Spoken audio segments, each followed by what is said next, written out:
The afternoon sun hung low in the sky, casting a warm golden glow over the neighborhood streets. The air was filled with the sounds of children laughing in the distance, the hum of cars passing by, and the occasional bark of a dog. It was the kind of day that felt peaceful, a day when nothing out of the ordinary was supposed to happen. For a young black teenager named Marcus, it was just another walk home after finishing basketball practice.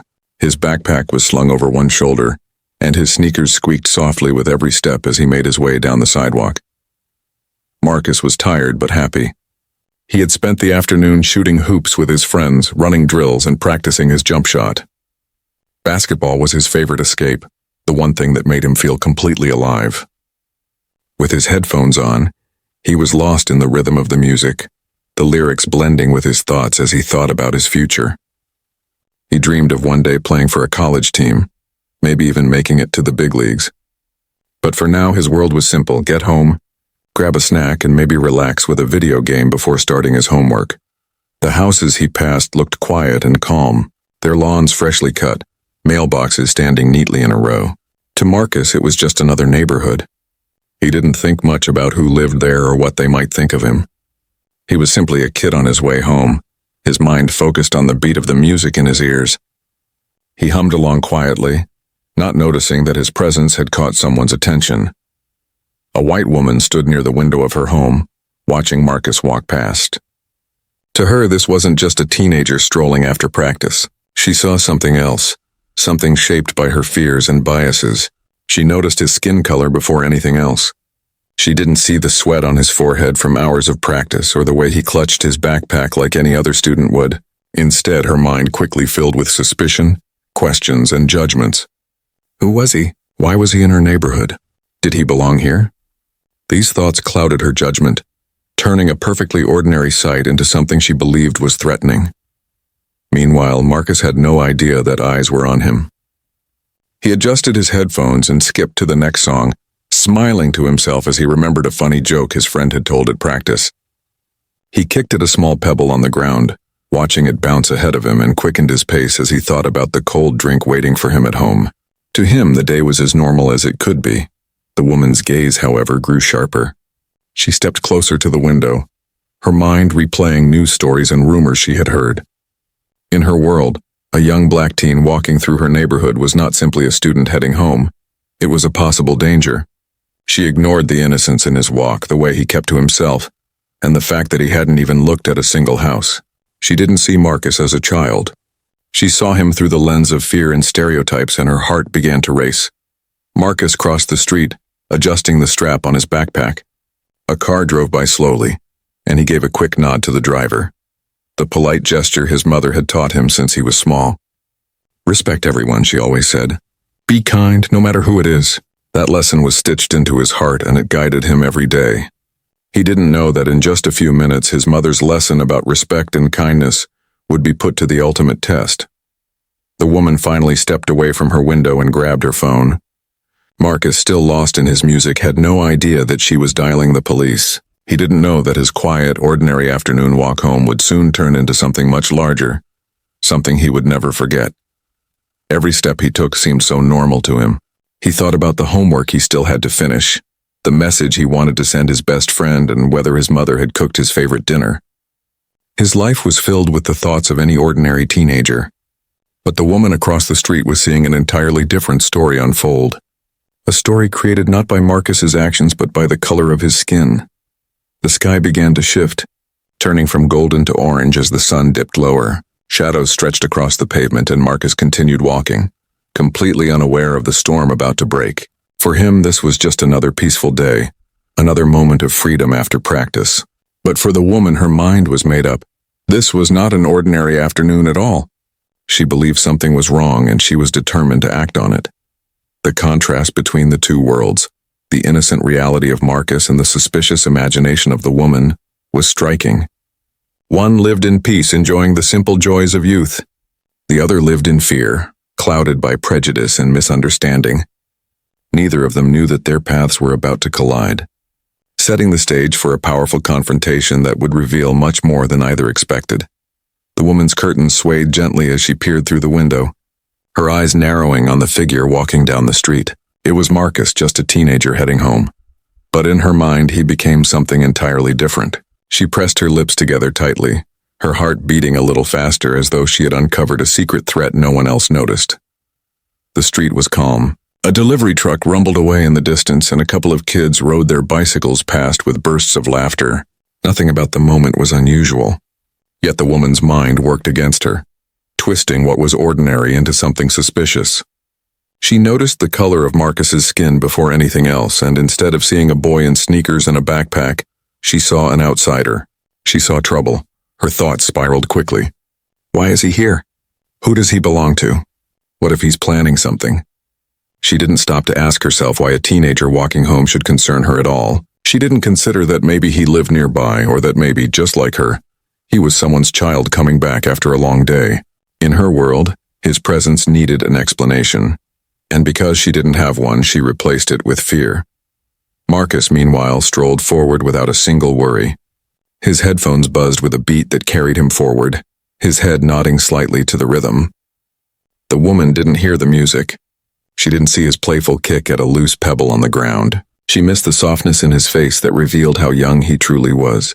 She only saw what she expected to see, someone who didn't belong.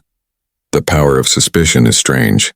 It can transform an innocent image into a menacing one. For the woman, every small detail became fuel for her unease. The way Marcus glanced around. To her, it looked like he was scoping out the neighborhood. The way he adjusted his backpack, and to her it looked like he was hiding something. The way he walked with his head down, to her it looked like guilt. Every innocent gesture became a piece of her imagined puzzle. She stepped back from the window for a moment, pacing inside her living room. Her breathing was shallow, her fingers restless. The thought that she should do something grew louder in her mind. Her eyes kept drifting back to the window, to the teenager who was now nearing the end of the block. She felt a mix of fear and power. Fear that he might do something, and power that she could stop it before it happened. On the sidewalk, Marcus checked his phone quickly, scrolling through a text message his friend had sent. He smiled faintly, typed a short reply, and tucked the phone back into his pocket. To him, this was the most normal moment in the world. But from the woman's window, she saw something else. He's hiding something, she thought. He's up to no good. This is how suspicion works. It paints over reality, layer by layer, until what is seen is no longer what is real. The woman's prejudice had drawn the outlines, and now her imagination was filling in the colors. She didn't need proof. She didn't need facts. All she needed was the story her own fear had written for her. The decision began to form clearly in her mind. She told herself she was being responsible, that she was protecting the neighborhood. In truth, she was feeding her own assumptions. She glanced at her phone resting on the coffee table, her hand hovering over it. Part of her hesitated, and after all, the boy hadn't done anything. But another part, louder and stronger, insisted, better safe than sorry. Outside, Marcus reached the corner and paused. He looked both ways before crossing the street, just as his mother had always taught him. He adjusted his backpack again, humming quietly to the beat of his music. The world around him felt safe, ordinary, and steady. Inside the house, however, the woman finally picked up her phone. Her fingers trembled as she dialed, though she told herself it was only because she was nervous. She wasn't nervous about what Marcus might do. She was nervous about whether anyone would take her seriously. She rehearsed in her mind what she would say, already planning how to make her fear sound convincing. Suspicion had transformed a boy into a suspect, an afternoon into a potential crisis, and a simple walk into a so-called emergency. The woman convinced herself that she was doing the right thing, that she was justified. She didn't see a teenager. She didn't see a child tired from basketball practice. She saw danger where none existed. As Marcus continued down the sidewalk, lost in his own world, he remained blissfully unaware of the shadow growing behind him. Not a literal shadow, but the weight of someone's suspicion. He had no idea that his skin color, his presence, and his innocence were being twisted into something else inside the mind of a stranger. And with one press of a button, that suspicion was about to spill into reality. The phone call was only seconds away. The phone sat heavy in the woman's hand as though it carried the weight of her thoughts. She hesitated for a moment, staring at the glowing screen, her thumb hovering just above the numbers. A part of her whispered that she was overreacting, that it was only a boy walking down the street. But another voice, louder, sharper, and fed by fear, told her this was her duty. If something happens and I did nothing, I'll regret it, she told herself. She pressed the numbers and lifted the phone to her ear. The familiar sound of ringing filled the silence of her living room. Each second stretched longer than the last. When the line clicked and a calm voice answered, 911, what's your emergency? Her chest tightened. In that instant, she transformed her suspicion into a story. Her words spilled out quickly, each one carefully chosen to make the situation sound urgent. There's someone walking around the neighborhood.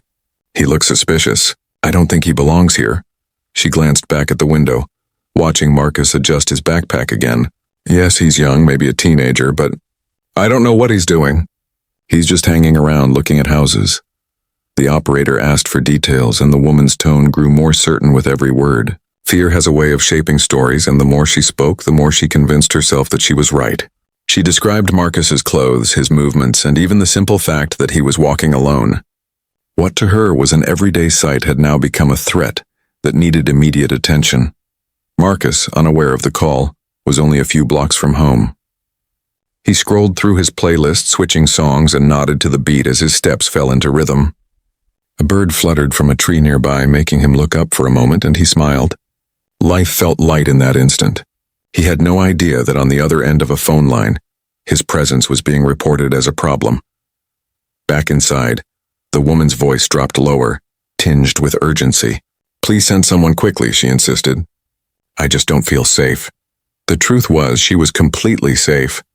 The boy outside hadn't looked at her, spoken to her, or even stepped onto her property. But her fear had become real enough to her that she wanted others to see it too.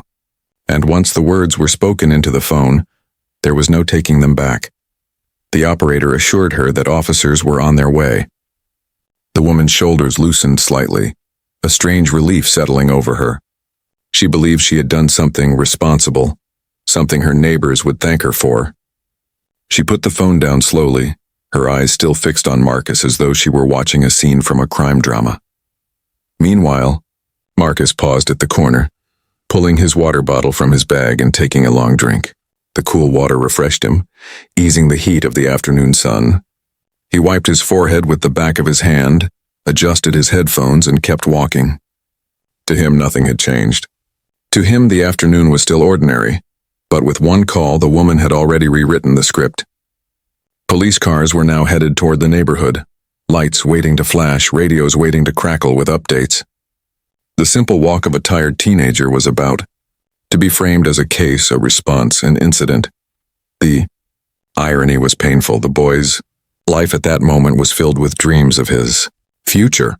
Basketball games, school, laughter with friends, while in someone else's eyes, his very existence had been turned into suspicion. He had no weapon, no plan, no ill intent.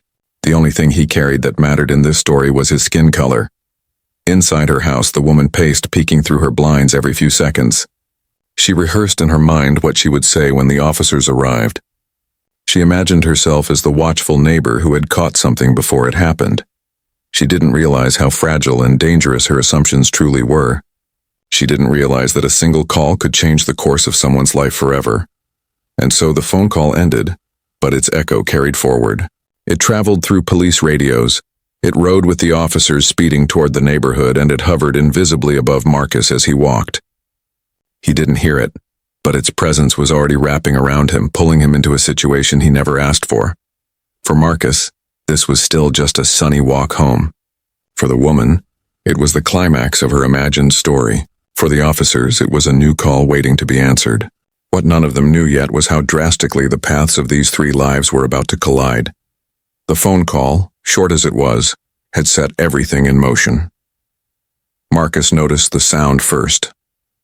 It was faint at the beginning, like a low hum carried by the wind. He pulled one headphone slightly off his ear and listened. Within seconds, the hum grew louder, the unmistakable wail of sirens. At first, he thought they were far away, rushing toward some accident on a busy road. But then the sound got sharper, closer, echoing through the quiet streets. His steps slowed, confusion flickering across his face. 2 police cars rolled into the neighborhood, their red and blue lights flashing against the walls of the houses. Marcus froze, his water bottle still in his hand. He glanced around, trying to understand what was happening. This was the street he walked almost every day. Nothing about it seemed dangerous or unusual. Yet here were the sirens, the flashing lights, and 2 cars pulling up right in front of him. One of the officers stepped out, his hand resting near his belt, his eyes narrowing as they landed on Marcus. The boy's chest tightened. He felt a rush of panic, though he had done nothing wrong. Slowly he removed his headphones, letting them dangle around his neck. His voice caught in his throat before he finally managed, Is something wrong, officer?" The woman who had made the call had stepped outside her house by now. She stood with her arms crossed, her expression a mixture of fear and smug confidence. She pointed toward Marcus as if she had been proven right all along. "That's him," she said firmly, her voice carrying across the lawn. "That's the one I was telling you about. He's been hanging around." Marcus blinked in disbelief. Him hanging around? He wanted to speak, to explain, but the words felt heavy in his mouth. His thoughts raced. What could he even say? That he was just walking home? That he was tired from practice? That he wasn't a threat, not to anyone? His voice cracked as he tried again. "I'm just going home. I didn't do anything." The officers exchanged a look, one of them pulling out a small notepad while the other kept his gaze fixed on Marcus. The flashing lights bathed the boy's face in alternating colors. Red, blue, red, blue. His heart pounded in rhythm with them. He felt as though the entire world had stopped to watch him. The woman, emboldened by the presence of the officers, stepped closer. Her words came quickly now, sharpened by her certainty. "I saw him walking up and down the street. He was looking at houses. He doesn't belong here. I just knew something wasn't right." Marcus shook his head, his palms sweating as he clutched his backpack straps. "That's not true," he whispered, though his voice sounded smaller than he wanted. "I live nearby. I was just coming from practice." But the weight of her accusation was already there, thick and heavy in the air. The officers didn't raise their voices, but their presence was intimidating enough. They asked for his name, his address, his reason for being in the neighborhood. Each question made Marcus's stomach sink further, as if every answer might still somehow be wrong. A small crowd began to gather. Curious neighbors peeked out from their doors, some stepping onto porches, others pulling out their phones to record the scene. Marcus could feel their eyes on him, each stare adding to the heat rising in his chest. He had never felt so exposed, so vulnerable. The woman, sensing she had the attention of the neighborhood now, lifted her chin slightly. She stood taller, as if she were the hero of this moment. Her words spilled out like she had rehearsed them. "I've lived here for years. I know who belongs here and who doesn't, and this boy doesn't." Marcus's throat tightened. He wanted to shout that she was wrong, that he belonged as much as anyone else, but fear kept his voice low. His fingers trembled slightly as he reached for his water bottle again, not out of thirst, but as a way to keep his hand steady. The officer's eyes followed his movement, and Marcus quickly froze, realizing even the simplest action could be misread. The tension grew thicker with every passing second. Marcus stood still, his sneakers planted on the pavement, his heart beating so loudly he could almost hear it. The sirens had quieted, but their echo still seemed to ring in his ears. The woman's accusations, the officer's questions, the neighbors' stares, and they all pressed down on him, crushing the ordinariness of what had started as just a walk home. And in that heavy silence, the confrontation had truly begun. It was no longer just about Marcus walking home. It was about how he was seen, how he was judged, and how quickly suspicion could turn into something dangerous. What he didn't know, what none of them yet knew, was that someone was on her way. Someone who would not let this confrontation go unanswered. His mother was coming, and when she arrived, everything would change. The neighborhood had been quiet only minutes earlier, but now the flashing red and blue lights turned the calm street into something tense and heavy. 2 police cars idled at the curb, their engines humming like restless beasts. The doors opened and officers stepped out with the kind of practiced seriousness that immediately changed the atmosphere. Marcus stood frozen on the sidewalk, his backpack heavy against his shoulders. He swallowed hard, unsure whether he should move or stand still. His instincts told him to be polite, to answer their questions, to do nothing that could be mistaken as wrong. But his heart pounded so loudly in his chest that even breathing felt dangerous. The officers approached with measured steps, their eyes scanning Marcus from head to toe. One of them adjusted his radio, the static crackle filling the silence. The other rested a hand near his holster, not drawing his weapon but leaving the possibility there. The sight made Marcus's stomach twist. He wanted to shout, "I didn't do anything!" But the words stayed stuck, trapped under the weight of fear. Behind them, the woman who had made the call crossed her arms and nodded toward Marcus like she had been proven right. "That's him," she said firmly. "That's the one I told you about. He's been hanging around looking suspicious." Her tone carried confidence, as if her story had already been confirmed. Marcus looked from her to the officers, his voice shaky as he tried to explain. "I'm just walking home. I live nearby. I had practice. That's all." His words came out soft, almost swallowed by the hum of the engines and the shuffle of footsteps as neighbors began drifting outside. The officers exchanged a look, but didn't respond right away. One took out a notepad asking Marcus for his name and address. Each question felt like an accusation, as if being a teenager walking home was already a crime. Marcus answered carefully, his voice trembling, his eyes darting between the officers and the growing group of onlookers. The woman stepped forward again, her voice sharper now. "I've lived here for years. I know when someone doesn't belong." He was wandering around. I knew something wasn't right. What was I supposed to do, ignore it? Her words cut into Marcus like cold steel. He wanted to argue, to shout that he did belong, that he had as much right to walk these streets as anyone else. But the fear in his chest held him still. He remembered his mother's advice, "Stay calm. Don't raise your voice. Don't make sudden moves." Those words echoed louder than the sirens. One of the officers asked him to remove his backpack. Marcus hesitated for just a second before slipping it off his shoulder and placing it on the ground. His hands trembled slightly as he unzipped it, pulling out his basketball shoes and a half-empty water bottle. He held them up like evidence of his innocence, and "See? That's all I have," he said quietly, his eyes pleading. The crowd grew thicker.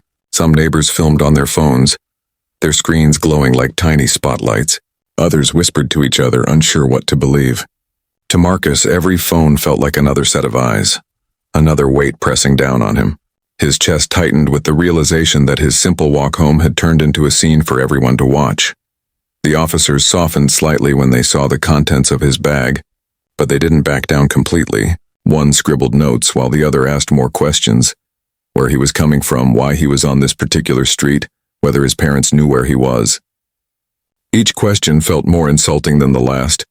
Marcus answered them all, but the knot in his throat grew tighter. The woman, still convinced of her own righteousness, stood nearby with her arms folded, her chin raised. "I knew it," she muttered, though there was no crime, no proof of danger. Her suspicion alone had been enough to bring the flashing lights, the crowd, the fear.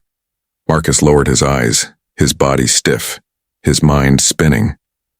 He felt like a stranger in his own community, a suspect in a life where he was guilty of nothing but walking home. The world had shifted in minutes, and the weight of injustice pressed down on him harder than the heat of the afternoon sun. The air was thick with tension.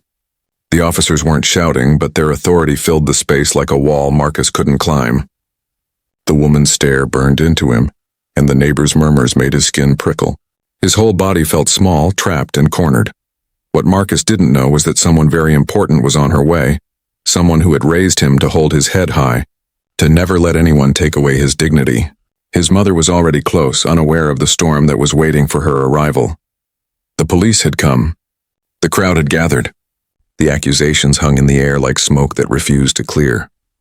And Marcus, standing there alone, could only hope that someone would see the truth before it was too late. The sound of car tires crunching against the pavement cut through the tense silence. A silver sedan pulled up at the corner, its engine slowing before coming to a stop. The driver's door opened, and out stepped a woman whose presence immediately changed the air around her.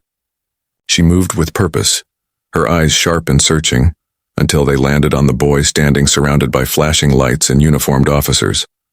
Marcus's heart leapt the moment he saw her. "Mom," he called, his voice cracking with both relief and fear. The sight of her felt like sunlight breaking through heavy clouds. His mother, a strong woman with a commanding presence, wasted no time. She marched toward the officers, her steps quick, her voice steady but filled with fire. "What's going on here?" she demanded, her eyes darting between her son and the officers. "Why is my child standing here like he's done something wrong?"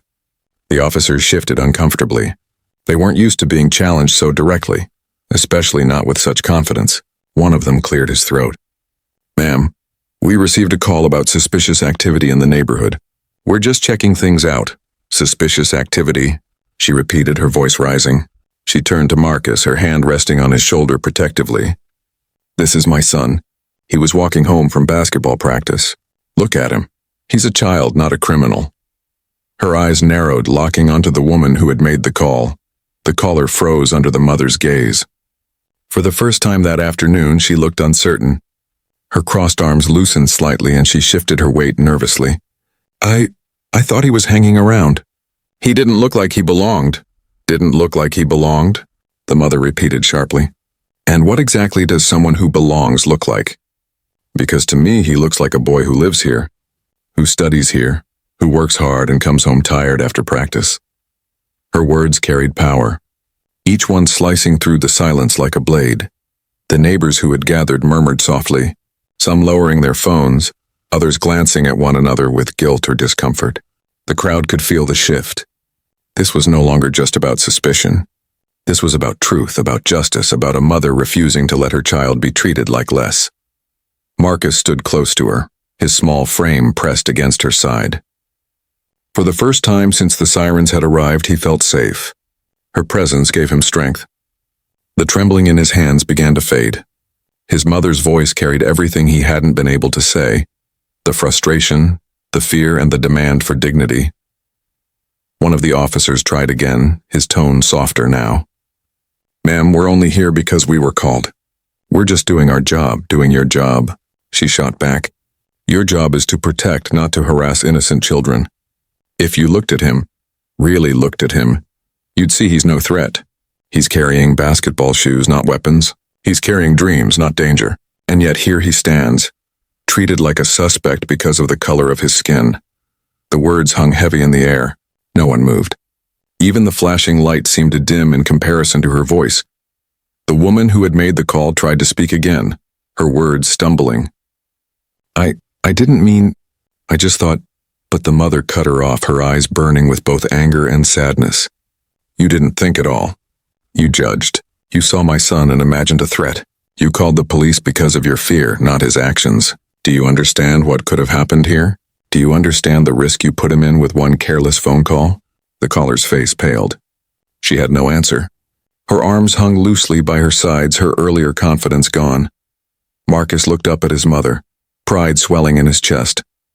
She was fierce, unshaken, and unwilling to let anyone take away his humanity. In that moment, he realized just how powerful her voice was, not just for him, but for the truth itself. The crowd remained silent, but their expressions told the story. Some looked ashamed, others thoughtful, a few even inspired. The confrontation that had begun with fear was now turning into a lesson, one they wouldn't soon forget. The officers, seeing the truth of the situation, stepped back. One closed his notepad. The other gave a small nod, as if acknowledging what had been said without needing to argue. The tension that had hung so heavily over the street began to lift, though the memory of it would never fully leave. The mother wrapped an arm around Marcus, pulling him close. Her voice softened as she spoke directly to him. "Come on, baby. Let's go home." But even in that tenderness, her eyes stayed sharp, her shoulders firm, a silent promise that she would always protect him. The woman who had started it all stood frozen, watching them walk away. For the first time, she seemed to see not a stranger, not a threat, but a boy with a mother who loved him fiercely. Shame flickered in her eyes, though she couldn't bring herself to speak. And so the moment ended, not with sirens, not with arrests, but with the undeniable power of a mother's presence, strong enough to silence fear, strong enough to rewrite the narrative. The air felt heavy, like the whole street was holding its breath. The flashing lights still painted the pavement red and blue, but their harsh glow seemed dimmer now under the weight of the mother's voice. She stood tall, one hand resting firmly on Marcus's shoulder. Her eyes locked on the officers, then on the woman who had made the call. "You need to understand something," she said, her tone steady but fierce. "My son is not a threat. He is not a problem. He is a child walking home from practice. And yet here we are, police cars, sirens, neighbors staring, all because one person let her fear decide the truth. Her words carried like thunder, rolling through the street, striking the hearts of everyone present. Even the officers shifted uneasily, glancing at each other as if realizing how easily the situation could have spiraled into tragedy. Marcus watched his mother with wide eyes. He had seen her strong before, but never like this. Her voice had a weight that silenced every whisper, every doubt. For the first time that day, he felt the balance begin to shift. The woman who had made the call stood frozen, her earlier confidence gone. She opened her mouth as if to defend herself, but no words came. She couldn't look the mother in the eye. She couldn't look at Marcus either. The crowd of neighbors stayed quiet, their phones still in their hands, but some slowly lowered them. A few glanced at Marcus, their expressions softening with guilt. The story they thought they were witnessing, a boy being stopped for suspicious behavior, was unraveling before their eyes. Now they saw what had really happened, a child being judged for nothing more than the color of his skin. Marcus's mother turned to the officers again, her voice firm. You see a boy with a backpack and basketball shoes, and yet you treat him like a criminal because of one phone call. Do you know what that teaches him? That no matter how hard he works, no matter how good he is, someone can decide he doesn't belong. Do you know how dangerous that is for him? For every child like him? Her words landed like stones in still water, rippling outward. The officers lowered their gaze slightly, one clearing his throat but offering no defense. They knew she was right. Everyone knew she was right. Marcus felt a swell of pride mixed with relief. For so long in those few minutes he had felt small, cornered, powerless. But now his mother's voice lifted him. She was speaking the truth he had been too scared to say. Her presence turned his fear into strength. The woman who had made the call shifted her weight, her face flushed. She muttered weakly, I was just trying to be careful. I didn't mean... But Marcus's mother cut her off, her voice sharp but controlled. You didn't mean. You meant every word when you dialed those numbers. You meant every word when you told them my son didn't belong. You need to understand, your fear could have cost him his life. That is what you need to live with. The caller's eyes dropped to the ground. The silence that followed was louder than any siren. Neighbors who had gathered exchanged quiet looks. Some shook their heads, others avoided eye contact altogether. But everyone felt the weight of what had just been said. It was no longer just about Marcus. It was about the truth of what fear and prejudice could do. Marcus's mother reached down, gently squeezing his hand. You stand tall, baby, she whispered to him, though her voice carried enough for others to hear. Don't you ever let anyone make you feel small. You belong here. You belong everywhere. Those words hit Marcus harder than anything else. His chest lifted, his shoulders straightened. He looked around at the crowd, the officers, and even the woman who had called. For the first time since it began, he didn't feel invisible. He felt seen, truly seen, because his mother had given him that power. The officers, sensing the shift, began to step back. One closed his notepad without writing another word. The other gave a slow nod, as if acknowledging what had just taken place. They didn't declare guilt or innocence. They didn't have to. The truth had already been spoken more clearly than any report could capture. The turning point wasn't in the sirens, or the questions, or the crowd. The turning point was in a mother's voice, fearless, unshaken, impossible to ignore. She had taken a moment that could have broken her son and transformed it into a lesson, not just for him but for everyone watching. As Marcus and his mother turned to leave, the street felt different. The weight of fear was still there, but it was cracked open, replaced by something stronger, awareness, accountability, and the undeniable force of a mother's love. And behind them, the woman who had started it all stood in silence, frozen not by power but by shame. The street grew quiet again after the officer stepped back. The red and blue lights finally dimmed, leaving only the soft glow of the evening sun stretching across the pavement. Marcus walked beside his mother, her hand resting gently on his back. With every step away from the flashing lights, the tension in his chest began to loosen. But the memory of what had just happened clung to him like a shadow. He replayed the moments in his head, the sirens, the questions, the way the woman pointed at him like he was already guilty. He felt the eyes of the neighbors, the heat of being judged, the fear of what might have happened if his mother hadn't arrived. His mother glanced down at him, noticing the heaviness in his face. Are you all right, baby? She asked softly. Marcus nodded, though his voice was low. I didn't do anything, Mom. I was just walking home. She stopped and turned to face him, crouching slightly so her eyes met his. Her hands held his shoulders firmly. I know, and you need to remember something.